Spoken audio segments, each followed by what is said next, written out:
Bienvenidos a un nuevo programa de Hablando en Rojo by Cosner, este programa de entrevistas por el que ha pasado ya mucha gente y hoy va a venir una leyenda del deporte navarro. Hemos tenido por aquí a David García, Fran Mérida, Urco Berrade, Asier Martínez, ha estado también Juan Martínez de Irujo, la semana pasada puro relajo. Y hoy tenemos con todos vosotros a Iñaki Perurena. Empezamos. Pero antes vamos con las noticias más relevantes del club. Y atentos a la última porque es la que más os va a gustar. Ayer el equipo conoció su primer rival de la primera fase de la Copa del Rey. Jugaremos contra el Chiclana Club de Fútbol. La fecha todavía no está decidida, pero será uno de estos 3 días, 29, 30 o 31 de octubre. Y lo jugaremos en la ciudad, en la localidad gaditana. Este fin de semana no competimos, no hay partido, no hay jornada de la Liga EA Sports por las fechas de parón FIFA. Vicente Moreno dirigió ayer la última sesión de entrenamiento de la semana y a partir del lunes retomará la actividad para preparar ese partido de este sábado 19 de octubre aquí en el Sadar.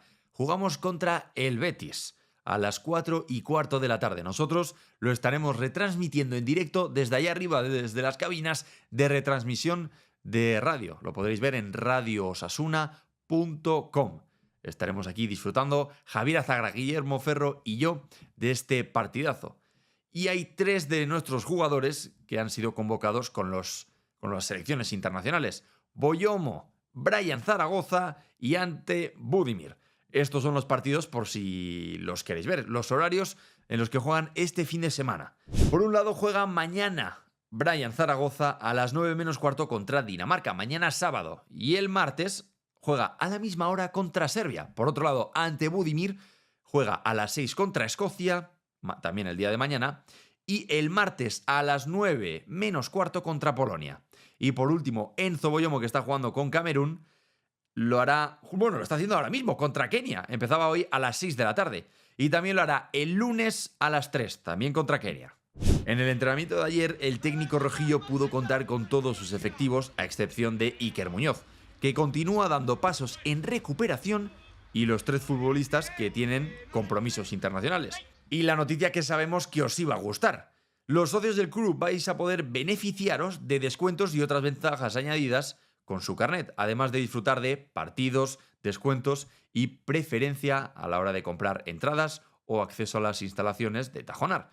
De momento, ya hay una decena de descuentos en actividades como, atención, esto a los más jóvenes os puede gustar mucho, Portaventura, Senda Viva para hacer esquí y bici en Larra Belagua, eventos deportivos en el Navarra Arena o el abono de Osasuna Magna Xota, así como otros muy interesantes y además que sepáis que se irán añadiendo nuevos descuentos conforme vaya avanzando la temporada. Además, también tendréis descuentos en la compra de vehículos Tauro Motor, concesionario de Toyota, y Lexus, para los que estéis pensando en compraros un coche. Ahora sí, dicho esto, vamos con nuestro invitado que nos está aquí ya esperando. Vamos con Iñaki Perurena.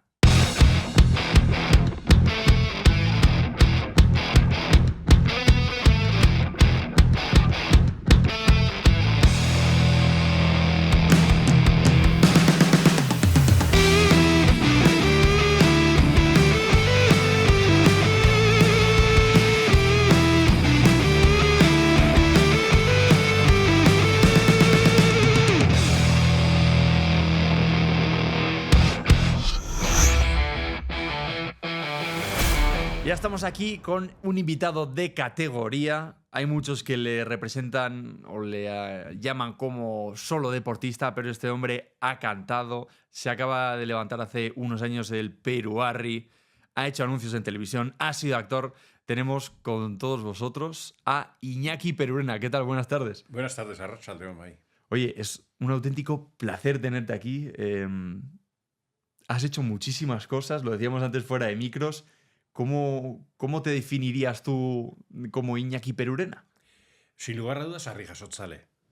Es lo que soy, es lo que he querido ser, pero claro, eso te da oportunidad a hacer otras cosas, ¿no? A las cuales, pues bueno, esos pequeños retos, ¿no?, que me proponían, y les decía, bueno, si vosotros os atrevéis, yo, para adelante. Como el caso de decirme, ¿te atreverías a hacer de actor? una cosa que nunca me había preparado, ¿no? Y ahora me dice en broma la mujer, es que la verdadera actriz en esta casa he sido yo, no sé qué. Y bueno, medio broma, ¿no? Pero fue una experiencia muy bonita y así como esa, otras. Muy bonitas, sí, sí. Luego hablaremos un poco más de esa etapa, ¿no? En el mundo de los focos. ¿Qué representa para ti ser considerado como una especie de icono dentro del deporte y de la cultura? Yo no creo que sea un icono, ¿no? Pero bueno, lo que pasa es que tengo 68 años. ¿Qué quiere decir eso? Que durante muchos años estoy ahí. 41 años levantando piedras, más de 5.000 actuaciones, por un sitio, por otro, siempre corriendo, con mi furgón iba con las piedras, no digas en la actuación, ¡boom!, descargaba las piedras, hacía la actuación, las cargaba, iba a otro sitio. Y bueno, pues cuando se me hacía una entrevista, al parecer, pues no respondía con monosílabos, sino que a veces me extendía un poquito más y eso te daba pie a que te invitasen a un programa, a alguna tertulia y tal. Y bueno, pues ahí he estado. ¿Tu ambición cuando empezaste en esto de levantar piedra era ser el mejor? Mi verdadero empeño era levantar piedras. Yo quería levantar piedras. Esas historias que me contó mi abuelo cuando era un niño, ¿no? De gente fuerte, de tener en cuenta que hoy en día un trabajador, en su trabajo, si empieza a utilizar la fuerza física, le dice, "Shh, quieto, que así no se hace". Todo es a base de maquinaria. Hace muy poquitos años era la inversa. Todo era trabajo físico, ¿no? Y el que lo hacía con relativa facilidad, pues era admirado, envidiado, ¿no? Y esas historias me contaba mi abuelo, ¿no? Y eso me enganchó. Yo quería probar a levantar una piedra y demás, ¿no? Incluso una anécdota que me contaba mi padre, y me decía que había en el pueblo uno que le llamaban Motzgorría, que quiere decir fuerte y bajo, chaparro y tal, ¿no? Y hizo una apuesta a que era capaz de llevar una piedra que le colocaron entre varios en el hombro y que del esfuerzo que hizo se le rompió alguna venita, desangró y murió de eso. Eso me contaba mi padre. Y mi padre falleció y yo tenía la chirrinta. Mi padre esto me diría para que me asustase y no fuese con la piedra. ¿Sería verdad o no sería verdad? Y a otro del pueblo ya mayor le dije un día, mi padre me comentaba esto. Y sí, sí, es verdad. Es verdad. Y al parecer, en un cruce de caminos de Leis hacia el barrio de Gorristarán, pues solía haber dos piedras. Y la gente probaba una de ellas a levantarla al hombro. Y la otra era que le pusiesen a uno en el hombro entre varios y tratase de llevarla, ¿no? Claro, en el trabajo, en la construcción, en todo, no había máquinas. Todo era fuerza física. Entonces, pues bueno, eso me enganchó y a raíz de eso, pues empecé con la piedra, con la negativa de mi padre. Que te vas a hacer daño, que no quiero que hagas esto. Y mi madre estaba compinchada y yo levantaba la piedra al lado izquierdo y en la mesa el padre estaba al lado derecho y mi madre sabía, pero se callaba. Hasta que el padre ya vio que no había nada que hacer y me dejó con la piedra e incluso luego me ayudó. Como para decirte algo, también te lo digo, Iñaki. Yo, siendo tu padre, no sé si te diría algo. No, mi padre era de mi altura, una chapela así, incluso bastante más corpulento que yo, por la parte de arriba y tal, ¿no? Y cuando se te ponía aquí, cuidado, ¿eh? También imponía, sí. Cuando eras niño, si a ti de repente se te presenta un fantasma y te dice, vas a hacer todo esto, lo que hemos mencionado antes, ¿no? Ah. Actuar, levantar piedras, cantar, ¿te lo habrías creído? No lo sé, no lo sé. En aquel momento mi pretensión era levantar piedras.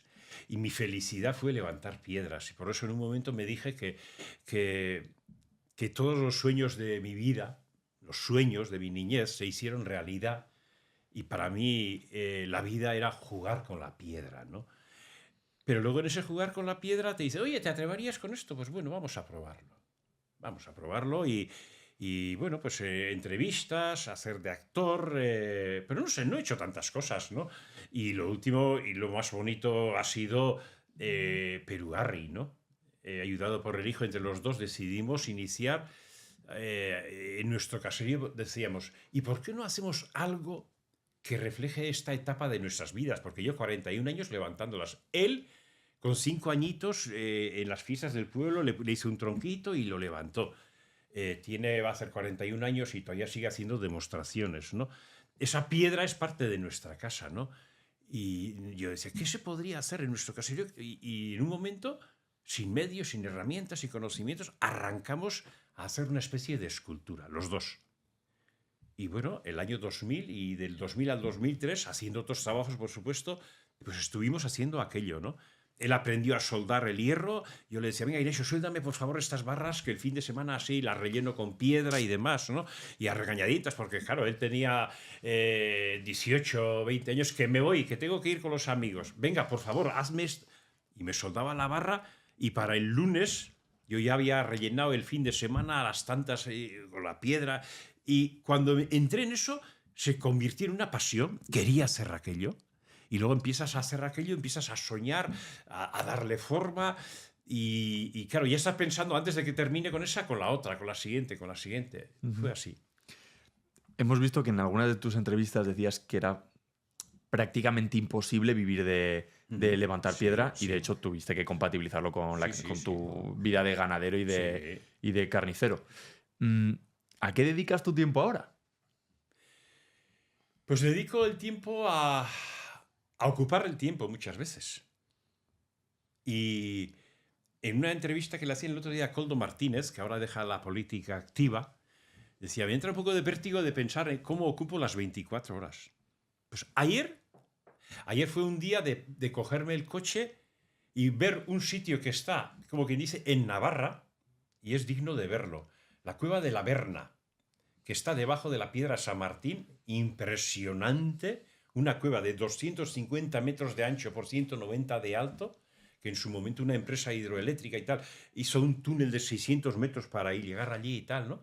Y estuve viendo eso y disfrutando de esos caminitos que yo hacía antes con el furgón, porque esto está en Santa Engrasi, debajo de la Piedra San Martín. De allí fui a Taratse y no pude salir sin visitar la plaza de Taratse y decir, joder, aquí cuántas veces vine con el furgón de prisa haciendo la actuación y demás, ¿no? Y en cada recorrido, subiendo Ispegui, bastante, en cada pueblito, dice, joder, ahí estuve, me acuerdo tal día. Bueno, pues así, rememorar un poquito eso y bueno, darle gracias a la vida de que tengo cosas para hacer y todavía pues ocupo el tiempo, ¿no? Vamos a irnos varios años atrás.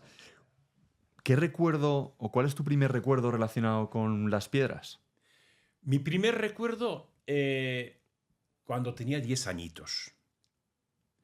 Teníamos al lado de casa un prado que solía ir con el abuelo, con el burrito, a traer hierba y demás, y allí había un cantero que estaba labrando una piedra, porque al parecer había una competición y para unos chavales estuvo preparando aquella piedra, y yo me acuerdo que fui y cogí aquella piedra y la intenté levantar un poquito, 10 añitos, no la pude levantar, y aquella noche, cuando fui a casa, me acuerdo el rasguño que me hizo la piedra, el roce y tal, y miré emocionado ese roce que me hizo la piedra. Ese es uno de los primeros recuerdos.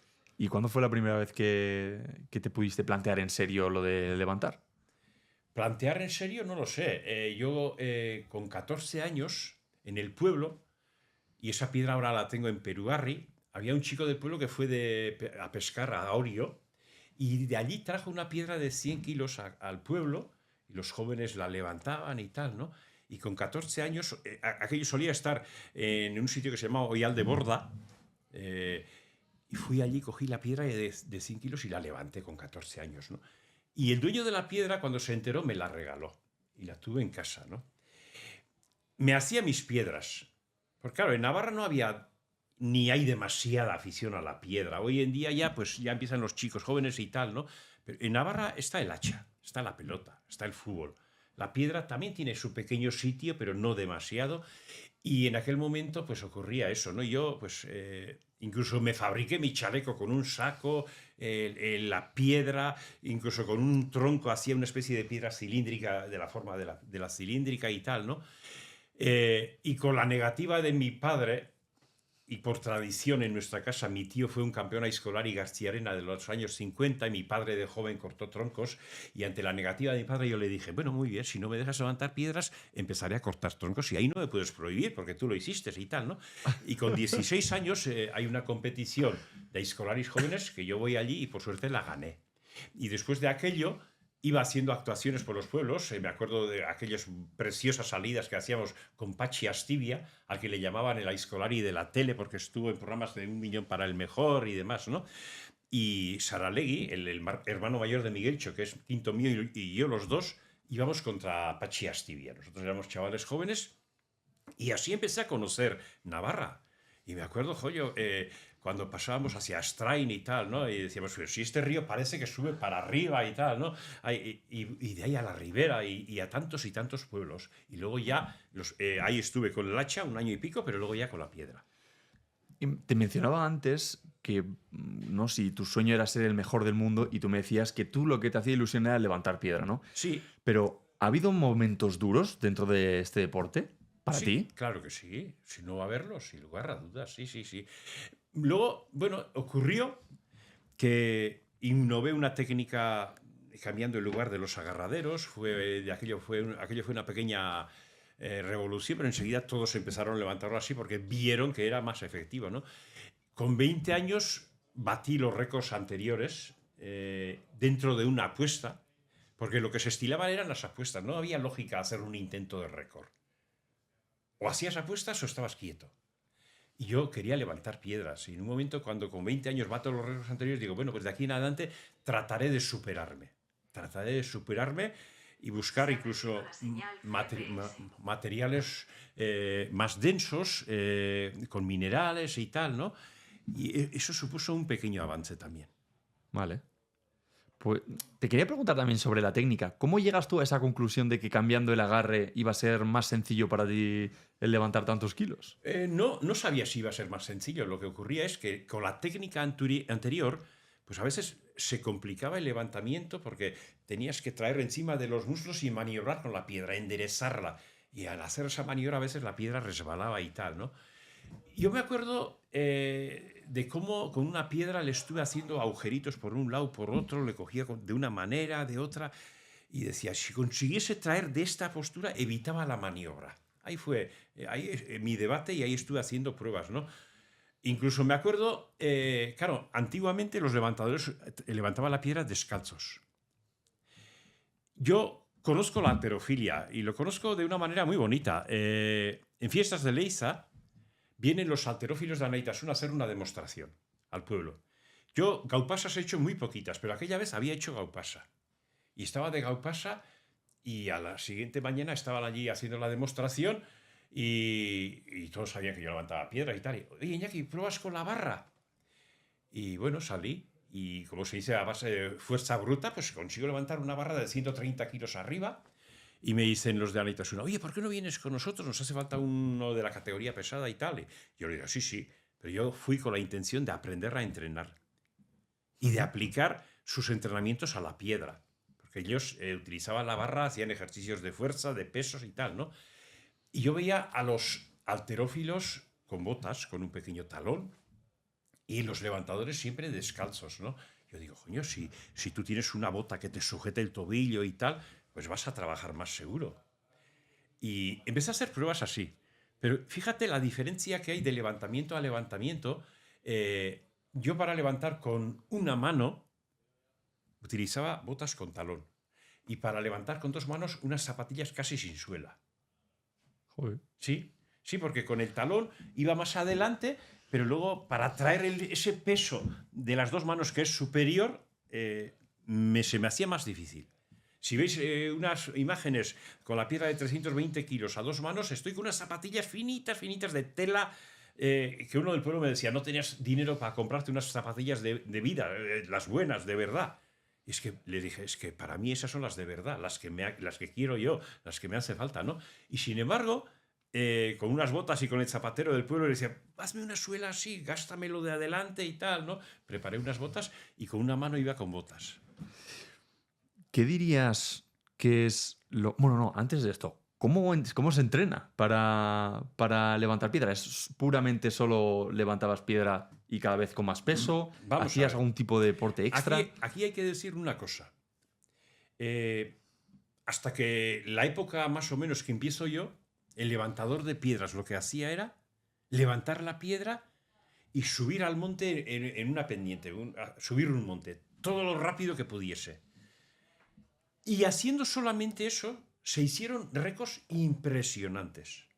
Hay un récord de levantamiento de piedra del año 1931 que todavía no se ha batido. Yo no digo que no se batiría, no se ha batido, con piedras más ligeras y de varias alzadas, ¿no? Eso era lo que se hacía. Y el campeón que me precedió en Dañeta, pues era albañil, trabajaba en el caserío y luego levantaba la piedra. Y él, su entrenamiento, él me decía, tú coge un palo y con ese palo, taca, taca, taca, todos los días un paseo al monte. Y 2 veces a la semana levantas la piedra. Hoy dices esto en el deporte y dices, bueno, esto no es malo, pero con eso no vale. Pero es que haciendo solo eso, se hicieron récords impresionantes. Aizkolarismo. Ha habido aizkolaris impresionantes. Impresionantes. Y se han hecho unos trabajos, por citar uno, en cuanto a trabajo, el Canaerdi, ese tronco que se utiliza en las competiciones de 125 centímetros de circunferencia, Mikel Mindeguía cortó 40 troncos de eso en 72 minutos. Hoy eso no se pasa por la cabeza de nadie de hacerlo hoy. Hoy hay una preparación y tenemos un gran aizkolari que es Iker Vicente, que está haciendo trabajos muy buenos. Pero es que haya habido un nivel de varios campeones impresionantes, Pachiastibia, Arría, Mindeguía, Larrechea, Arróspide, que hacían trabajos. El trabajo del campeonato absoluto, que hoy se tarda 37, 38 minutos, 36, Ángela Arróspide bajó del 30 minutos. Ahora tiene 68 años como yo, Ángela Arróspide. Ha sido un gran historia.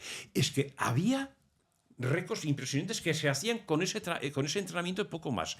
Y hoy tienes preparador físico, psicólogo, nutrólogo, no sé cuántas cosas más. Y en el levantamiento de piedra, en este momento, hay un hombre muy fuerte, Urdash, una Zelaya, pero hoy, el otro día levantó una piedra de 270 kilos. No hay otro que se levante ahora ese peso. Y están los gimnasios, están las pesas, están las proteínas, están yo qué sé lo que está. Pero algo había antes que hacía hacer unos récords impresionantes. Impresionantes. Hablando de récords, tienes un récord bastante fuera de órbita extraterrestre que lo hiciste en el 2003. Levantabas 100 kilos 1700 veces. Sí. Lo hiciste en 9 horas. ¿Esto también vino de una apuesta? Conmigo mismo.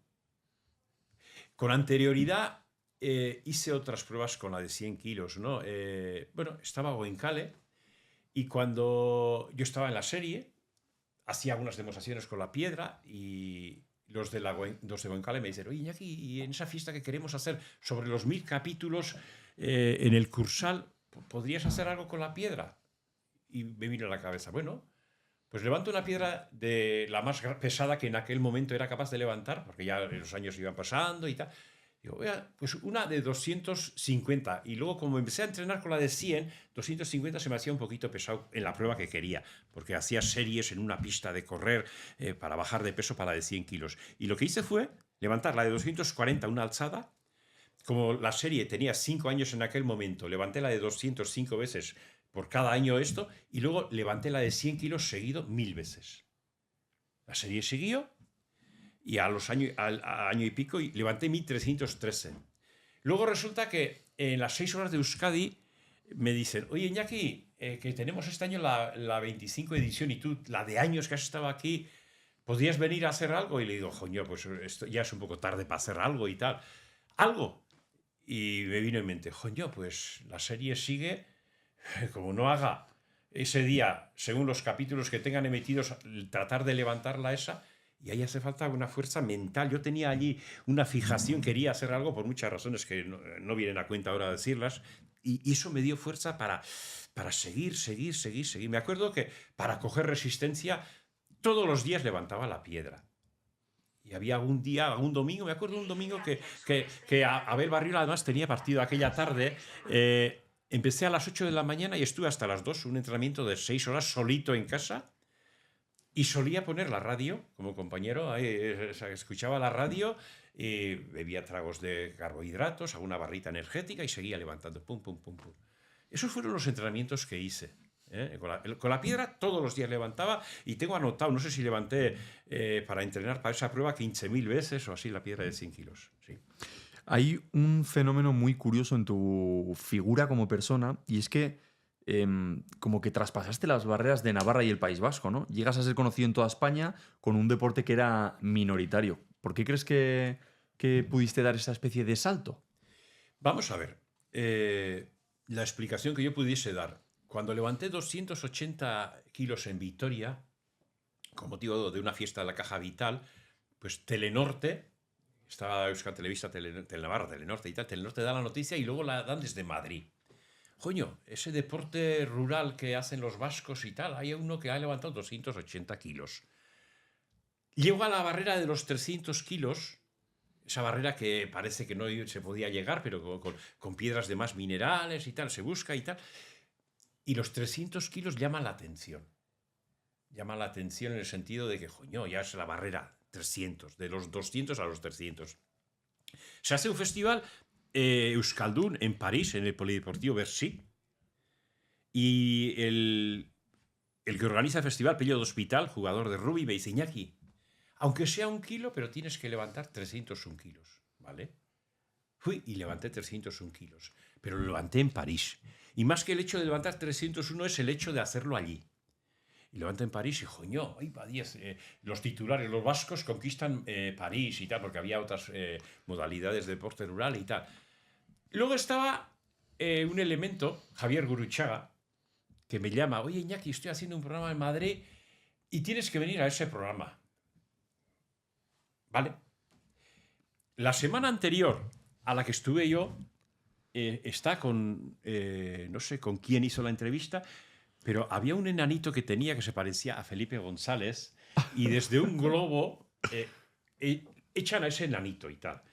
Y yo estaba, casualidad, estaba viendo el programa porque había ido a por ganado a un ferial en Santander y en el camino estaba cenando y veo aquello y digo, hostia, yo no voy ahí.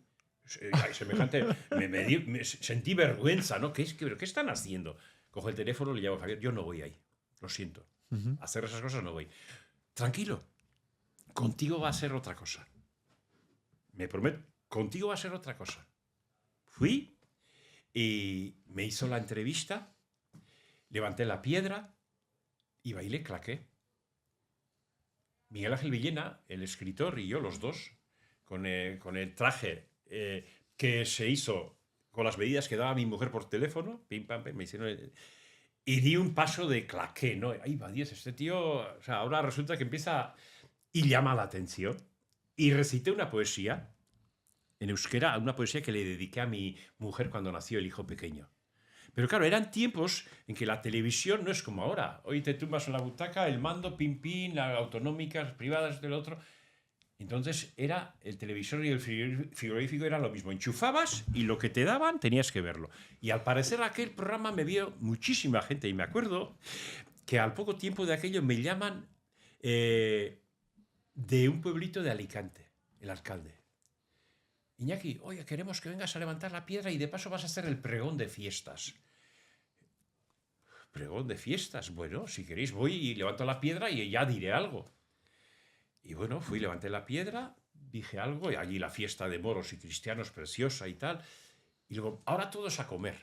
Y en la comida, pues estaban las autoridades, estaba la reina de las fiestas y tal. Y en el momento del café, el alcalde me dice, Iñaki, cántanos un verso. Claro, vio el programa de televisión, estaba clarísimo. Y les digo, bueno, vamos a ver. Yo los versos los hago en euskera y si lo hago aquí en euskera no me vais a entender. En castellano pierde su esencia el verso. Y al rato me dice, Iñaki, cántanos un verso. Y lo que les recité fue esto. Cantando esta estrofa quiero ser galante, compartir vuestra fiesta y recitar mi cante. Tenéis un gran alcalde y una reina flamante, San Vicente del Raspeig, perla de Alicante. El pueblo era San Vicente del Raspeig. Y les canté esto. Bueno, pues para salir del apuro, pues hice un verso en castellano también. Te iba a decir, también hay en los rincones de internet, Sí. también pone que como que te denominas también poeta. ¿Te gusta lo de los versos? Yo no me denomino poeta. A mí me dan muchos títulos que a veces me da bastante vergüenza cuando se me dice Iñaki Perurena, Bersolari, poeta, no sé qué, para. Yo soy Arrijas Otzale. Pero eso no cierra las puertas a hacer otras cosas, ¿no?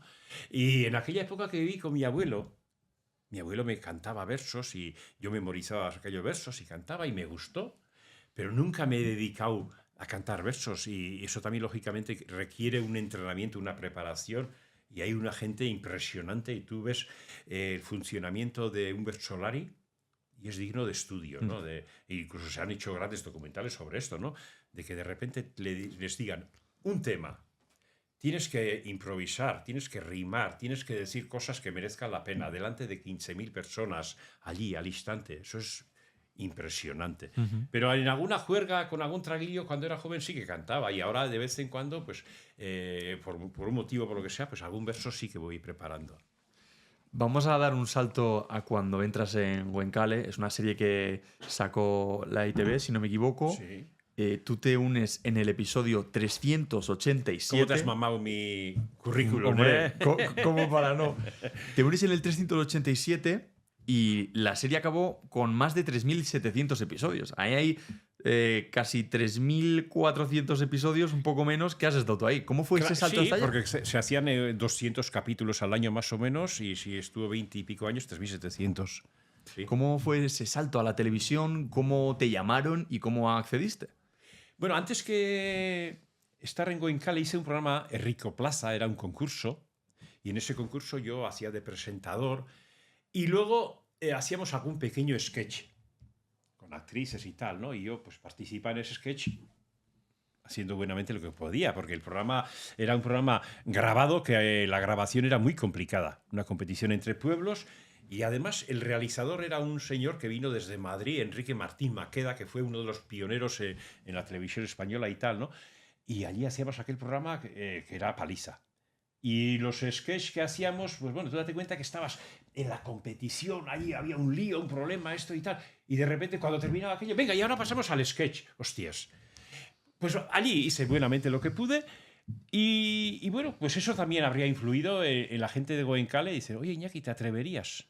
Y yo les digo, ¿y vosotros os atreveríais a que yo esté en vuestro equipo? Pues venga, adelante. Y ha sido muy bonito. Para mí ha sido un regalo estar en la serie, ver cómo se trabaja en equipo, un gran equipo de casi 100 personas, que te convocan un lunes para las 6:30 de la mañana y para las 3 del mediodía tiene que estar el capítulo de 12, 14 secuencias hecho. Y allí había tralla. Porque muchas veces, por problemas de equipo, de actores, que nos confundíamos y demás, igual se alargaba un poquito y luego pues íbamos apretando, oye, que quedan 3 secuencias y tenemos solamente 1 hora y allí, hostias, el que fallaba. Y fue muy bonito y yo, pues bueno, estas cosas no las debía decir, pero yo la mayoría de los guiones de Goenkale los aprendí conduciendo. Sí, en la autovía. ¿Mientras ibas conduciendo? Sí. Y de noche. Y en el camión con terneros atrás, porque siempre andaba haciendo 4 o 5 cosas a la vez. Y a la mañana iba al caserío, cargaba 2 animales, tenía que llevar al matadero de Martutene, que estaba cerca de Miramón, donde los estudios. Yo iba en la cabina con la luz, tenía la hoja, miraba, memorizaba y así. Tuve la suerte de que me aprendía bastante bien los guiones. Y, por ejemplo, recién empezado, sin experiencia, fue donde más trabajo me metieron. Claro, había que explotar al personaje nuevo. Y tenía días que tenía igual 5 o 6 secuencias. Y yo calculaba, en el camino me aprendo 2. Entonces no me quedaba más remedio que algunos de víspera tener que aprenderlos. Comentábamos fuera de micros. De hecho, ¿pudiste compartir grabación con tu hijo? Sí. La última época mi hijo también estuvo en la serie haciendo de Ertzaina y tal. Y en el último capítulo estuvimos los dos. Fue muy bonito, en ese sentido era bonito, sí. ¿Cómo viviste tú como padre y él como hijo compartir set de grabación? Allí éramos 2 más del equipo que estamos haciendo el trabajo de actor. Punto. Lo de padre e hijo ahí no entraba. Eso, si había que enfadarse o si había una bronca, esa la dejábamos para casa. Como has hecho las dos cosas, tanto actuar como levantar piedra, esta respuesta igual tiene que ser un poco poética por tu parte, a ver cómo te la tomas. ¿Ves similitudes en lo de actuar y en lo de levantar piedra? Pero es que hay similitudes en todas las cosas de la vida. Si tú entras en algo, tienes que dar el 100%. Como actor, lo que hagas, eso ya no tiene límites. Tú ves a un gran actor actuando y dices, hostia, qué peso tiene, qué peso le da, cómo transmite. Esos pequeños detalles, ¿no? Una mirada del ojo de reojo, como parece como que no hace nada, como que no se ha movido y ya lo dice todo con eso. Eso es muy bonito. Y creo que al final aprendí a valorar eso, ¿no? Y como actor a mí me dijeron 3 cosas. Primera, traerte el guión aprendido. Segunda, ser puntual. Y tercera, saber esperar. Porque claro, tú tienes una secuencia a la mañana a primera hora y la otra a última hora. Y entre medio estás ahí, muerto. Y de repente, venga, ¿qué es la hora? Y ahí tienes que darle esto y tal, ¿no? Eso es lo que me enseñaron y he estado con gente muy buena, grandes actores y ha merecido la pena. Vamos a hablar ya un poco de esa parte de escritor que también tienes un poco. ¿Qué crees que merece la pena ser contado?